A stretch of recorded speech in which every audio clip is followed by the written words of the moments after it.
Les vraies voix Sud Radio, 17h-20h, Philippe David. Retour des vraies voix avec Philippe Bilger, Aurélie Gros, Philippe Bouriaki. Le moins qu'on puisse dire est que la nouvelle union des gauches menée par LFI est hétéroclite. Le PS risque d'imploser suite à son éventuel ralliement. On en saura plus ce soir après le bureau national. C'est surtout un peu les mariages des carpes et des lapins entre pro-nucléaire et anti-nucléaire, fédéralistes européens et eurosceptiques, atlantistes et pro-russes. Allez, on va dire vegan et pro-côte de bœuf. Vous voyez à qui je pense. Enfin, le programme économique est clairement sujet à caution avec la nationalisation d'une partie de l'économie, puisqu'il propose de remettre dans le giron de l'État les banques généralistes, les autoroutes, les aéroports, mais aussi certaines grandes entreprises en partie privatisées, comme EDF ou Engie, dont certaines, je le rappelle, ont déjà une part gérée par la puissance publique, alors qu'on n'a pas un centime d'euro pour renationaliser. L'union de la gauche est-elle crédible pour gouverner la France?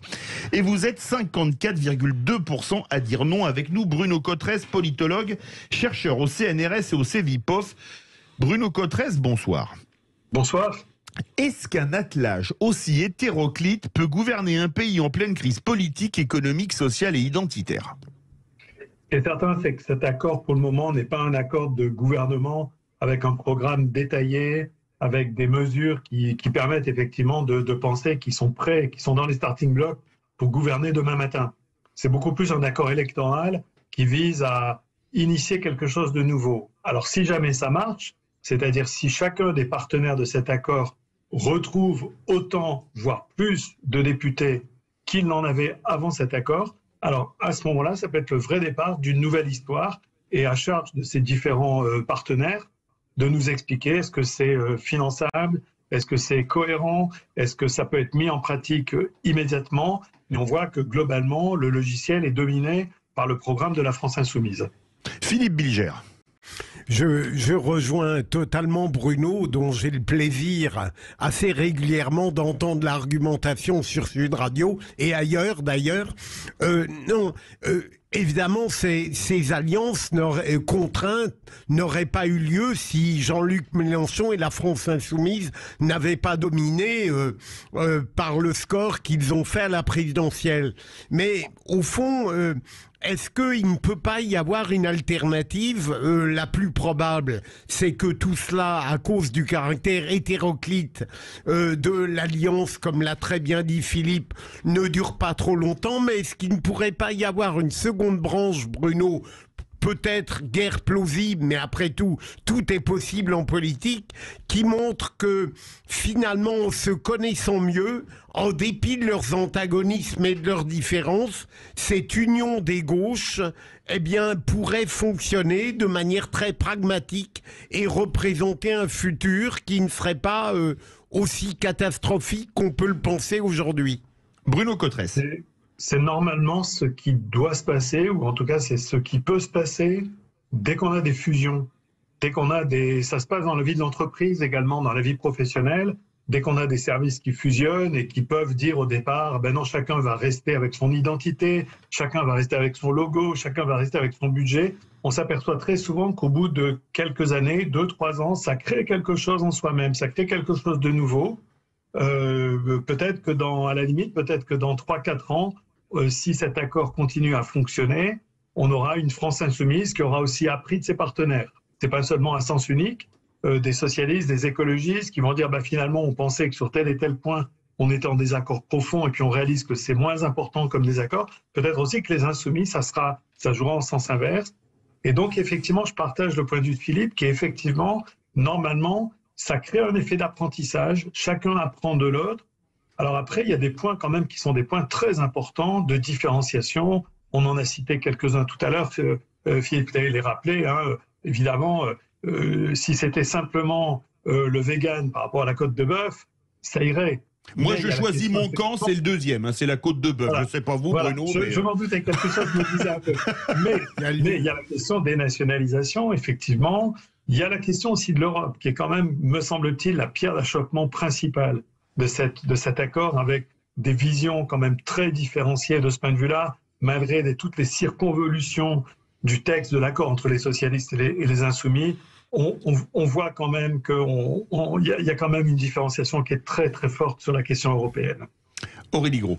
Oui, ce qu'on assiste surtout, à mon sens, c'est une hyper-personnalisation qu'on a eue durant la campagne présidentielle, c'est-à-dire avec Macron, Le Pen, Mélenchon, donc ces trois personnalités. C'est le principe de l'élection du président de la République au suffrage universel direct. Une hyper-personnalisation non pas sur les partis et les programmes, mais sur les personnes en tant que telles. C'est la première fois qu'on voit autant de personnalisation dans ce débat et autant de détestation d'ailleurs de personnages. C'est-à-dire que Macron était détesté par les uns, Mélenchon, les critiques fusaient de partout, mais sur la personne. Et aujourd'hui, moi, ce que je remarque dans cette alliance de la carpe et du lapin, j'allais dire la carpe et du poisson, oui. La carpe et le lapin, c'est en fin de compte, sur quoi sont-ils d'accord? La santé, l'Europe, le nucléaire, parce que les Français, il faut qu'ils votent pour un programme, on est bien d'accord.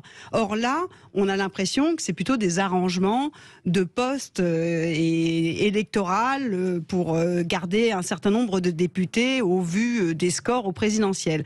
Et clairement, ma question aujourd'hui, c'est de demander si notre système ne serait pas en fin de compte à bout de souffle, si ces alliances on va dire de troisième tour, ça équivaudrait peut-être, s'il y avait un peu plus de proportionnel aux législatives, s'il y avait de la proportionnelle aux législatives, en fin de compte, à des coalitions, mais des coalitions, elles sont travaillées bien longtemps en avance. C'est-à-dire qu'on choisit un programme commun, ce qui n'est pas le cas aujourd'hui. Donc je pense que les Français en ont marre de cette politique-là. Et je pense que les Français ne s'y retrouvent plus. Et c'est pour ça qu'il y a une défiance vis-à-vis des politiques, et notamment des partis politiques. Ils n'y comprennent plus rien. Donc moi, je pense qu'il faut refondre notre système et intégrer de la proportionnelle et peut-être un pouvoir d'amendement du citoyen. Je ne sais pas ce qu'en pense monsieur. Bruno Cotresse. Voilà. Bruno Cotresse. Oui, mais c'est clair qu'il y a beaucoup de défiance. La France est même caractérisée par rapport à tous nos voisins européens par un niveau de défiance dans le politique qui est exceptionnellement élevé. Et c'est bien là toute l'ambiguïté de l'histoire. Au fond, on pourrait dire que pour répondre à la défiance politique, il faut que les formations politiques acceptent à un moment donné des remises en cause, de travailler sur le fond, et même si ça passe par une première étape qui est une étape de bricolage, que la perspective de créer quelque chose de nouveau et de donner du sens à ce quelque chose de nouveau est plutôt une bonne réponse à la crise de la défiance française. Mais dans le même temps, si ce bricolage, le jour où il se retrouve au gouvernement, laisse apparaître des divergences béantes, et qu'au fond, au bout du compte, on nous explique que la retraite à 60 ans, ça ne sera pas pour tout le monde. Voilà, c'est dit pour tout le monde, virgule, avec une sensibilité particulière sur les carrières longues, les métiers difficiles, on peut très bien le comprendre, bien évidemment, mais entre les lignes, ça veut dire que la retraite à 60 ans pour tout le monde, ça ne sera pas pour tout le monde. Et donc, ça, de ce point de vue-là, c'est vrai que si ça a créé des espoirs et que les Français disent, en fond, c'était une entourloupe, c'était juste un accord pour gagner des élections, alors à ce moment-là, effectivement, ça sera un désastre du point de vue de la crise de la défiance. Par contre, si ça va dans l'autre direction, qui est qu'une formation politique comme le Parti socialiste, qui a atteint, on va dire, une fin d'histoire avec le score d'Anne Hidalgo à la présidentielle, c'est déjà une fin d'histoire en soi-même, disent je repars à partir de cet échec énorme, construire quelque chose de nouveau, se remettre en cause, etc.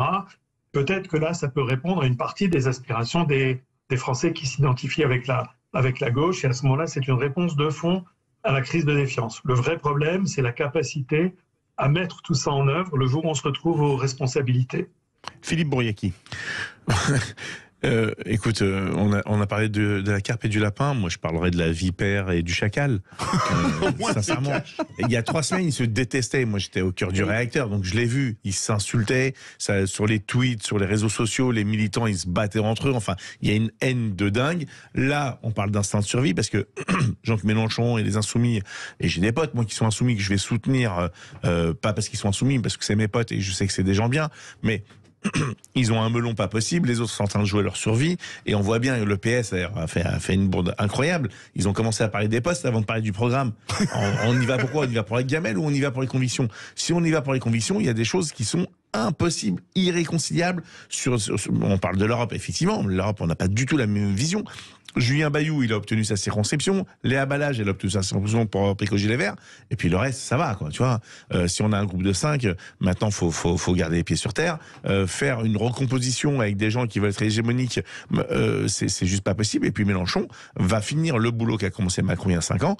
terminé définitivement tout ce qui restait à gauche. Moi, je pense, et je rejoins Yannick Jadot, entre Mélenchon et Macron, il y a une voie qui existe. Et moi, j'invite Yannick Jadot à prendre le téléphone, à appeler Jean-Marc Corvatori, à appeler Carole Delga. Et voilà, là, il y a un vrai truc à faire. Il y a un vrai projet progressiste, écologiste, humaniste, qui se définit un petit peu comme les Verts allemands, où on est des écolos pragmatiques et on n'est pas des radicaux, des fous furieux, où je peux pas me retrouver aujourd'hui. Moi, je me retrouve à des réunions où, quand je commence à prendre la parole, je dis bonjour, je m'appelle Philippe Bouriaki, je m'excuse d'être un homme, d'être héritier des sociétés partenariales. Non, mais ce que je vous dis, vous rigolez, mais je vous jure que c'est la vérité. Moi, je pourrais en faire une pièce comique. On était chez les fous. Mais là, ils l'ont bien dit dans les premiers jours, ils avaient plus l'impression d'être avec un congrès d'Europe Écologie Les Verts pour faire les listes qu'avec des gens qui voulaient gagner le pouvoir et transformer la société. Bruno Cotresse. Ben oui, c'est sûr que voilà, c'est sûr qu'il y a un grand moment de vérité de ce point de vue-là pour les différents acteurs de cette nouvelle coalition. On peut s'attendre à ce qu'effectivement il y ait à la fois des scissions qui vont apparaître, peut-être des mouvements politiques qui vont prendre naissance. Et de ce point de vue-là, c'est vrai que on est vraiment dans une époque de recomposition de notre système partisan. Ça a commencé un peu même avant l'élection d'Emmanuel Macron. Le coup est parti il y a un bon petit moment, on va dire. On a le sentiment aujourd'hui qu'on arrive à un bout de l'histoire. Le Parti socialiste qu'on a connu au cours des dernières décennies est mort. Il va sans aucun doute se transformer. Une partie va jouer la carte de cette nouvelle alliance. Une partie va peut-être créer un nouveau mouvement politique. On ne sait pas. Du point de l'écologie, on avait vu quand même à travers la primaire des écologistes qu'il y avait des lignes très différentes, que Yannick Jadot l'a emporté de justesse dans cette primaire de l'écologie. Et donc c'est vrai que c'est un mouvement de recomposition extrêmement important. Et l'élection d'Emmanuel Macron en 2017 était au fond tout sauf un accident de parcours. C'était tout sauf une parenthèse. Et on ne connaîtra, me semble-t-il, le bout de l'histoire qu'en 2027, quand Emmanuel Macron ne sera plus là sur la scène et que le mouvement de recomposition au centre droit et au centre gauche aura été jusqu'à son terme. Les vraies voix, 18h43, notre grand débat, l'union de la gauche est-elle crédible pour gouverner la France? Vous êtes 53,6% à dire non. On se retrouve tout de suite avec les vraies voix pour continuer ce débat. Retour des vraies voix avec Philippe Bilger, Aurélie Gros, Philippe Bouriaki. Notre grand débat, l'union de la gauche est-elle crédible pour gouverner la France? Vous êtes 53,4% à dire non. Bruno Cotresse, qu'on a le plaisir d'avoir avec nous, politologue, chercheur au CNRS, au CEVIPOF.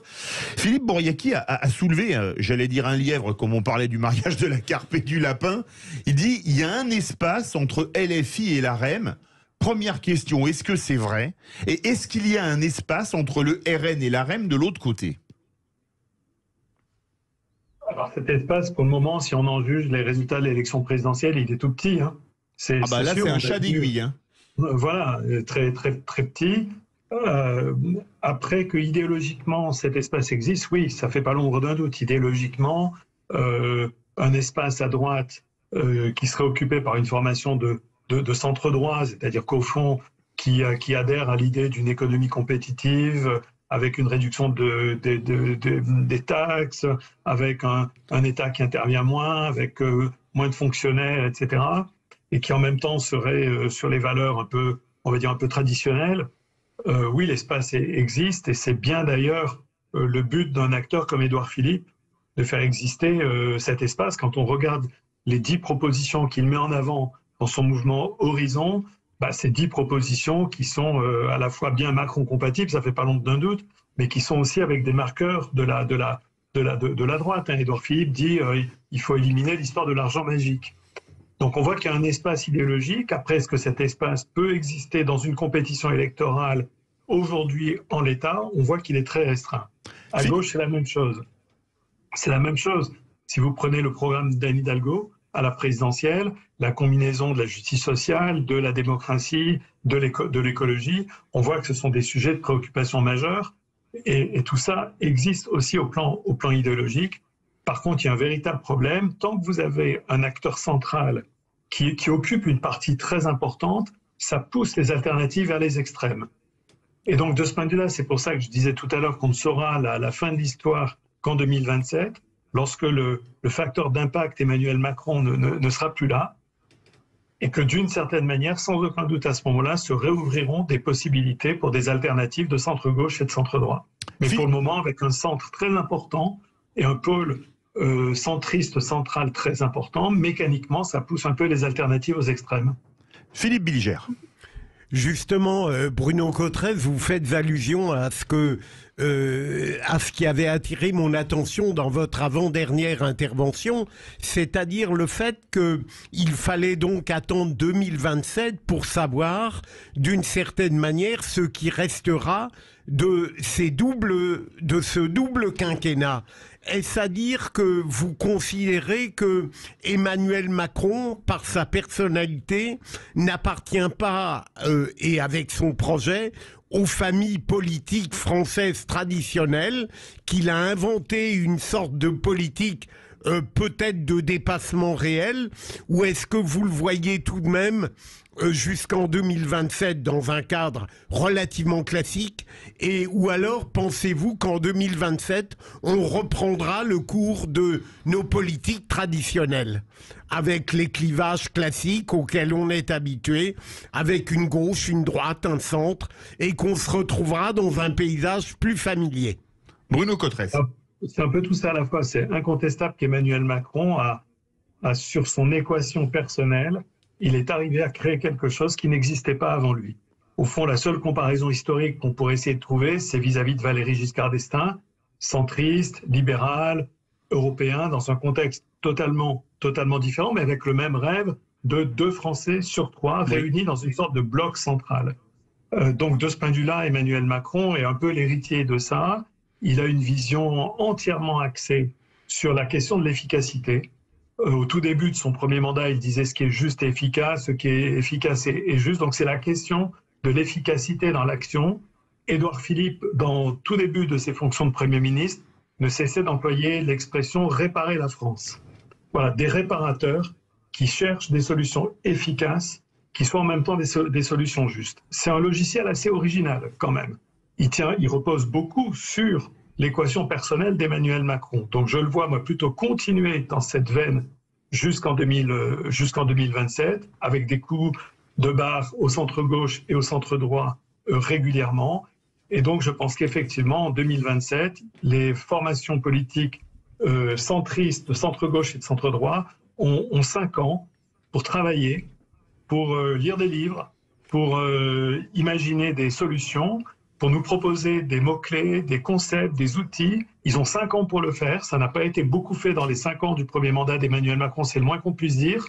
Donc ils ont 5 ans pour le faire. Mais effectivement, 2027, pour moi, sera véritablement la vraie vérité des prix de ce point de vue-là. Il nous reste 1 minute 15. Un mot rapidement, Aurélie Gros et Philippe Bouriaki. Un mot juste, effectivement, la promesse initiale d'Emmanuel Macron, mais qui est peut-être une promesse qui était due au temps que nous vivions et cette façon que nous avons aujourd'hui de vivre avec les réseaux sociaux, les chaînes de télévision en continu, cette volonté qu'ont les Français de vouloir participer. Ça, Emmanuel Macron est arrivé au bon tempo.